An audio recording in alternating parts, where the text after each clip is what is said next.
At 9:14 p.m. on November 22, 1987, the picture on WGN-TV in Chicago cut to static, then to a man in a Max Headroom mask, swaying in front of a spinning corrugated metal background.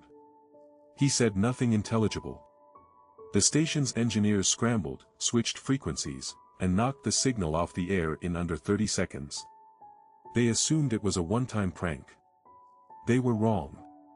2 hours later, the same masked figure hijacked WTTW, Chicago's PBS affiliate, during an episode of Doctor Who. This time the intrusion lasted 90 full seconds. The figure hummed the Clutch Cargo theme, ranted incoherently about Chuck Swirsky, a local sportscaster, and mocked a rival broadcast engineer by name. Then a woman's gloved hand appeared and spanked him with a fly swatter while he screamed. It was one of the strangest things ever aired on American television, and it happened live, uncensored, to everyone watching PBS that night. If stories like this get under your skin, subscribe. We post a new one every single day, and this is far from the strangest. Here's what made it more than a prank. WTTW's studio transmitter link ran on a specific microwave frequency, and to override it, the hijacker needed a directional antenna powerful enough to overpower the legitimate signal, aimed with enough precision to hit the transmitter on top of the Sears Tower. That meant line-of-sight access to a rooftop, professional-grade broadcast equipment, and enough technical knowledge to know WTTW's exact frequency down to the megahertz.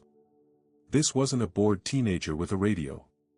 Whoever did this had real resources, real access, and enough knowledge of Chicago television to reference two different stations' internal jokes.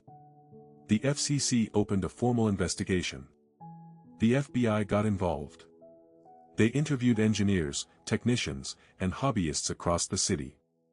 Nobody was ever charged. Nobody ever came forward. No equipment was ever traced. 38 years later, the case is still listed as unsolved, and the only physical evidence is the grainy VHS recordings a handful of viewers happened to catch on their home tape decks, recordings that are now the only reason the broadcast wasn't erased from history entirely. Comment below if you've seen the actual footage, because most people haven't. What keeps investigators up at night isn't just the technical impossibility of amateur equipment pulling this off. It's the specificity. The hijacker knew things only someone inside Chicago broadcasting would know: internal call signs, staff nicknames, engineering rivalries. That points to an insider, or someone with insider help, which means whoever did this in 1987 may have still been working in television afterward, walking past the same FCC investigators for years. The case file stays open. The mask, the fly swatter, the identity behind it all, nobody has ever explained it.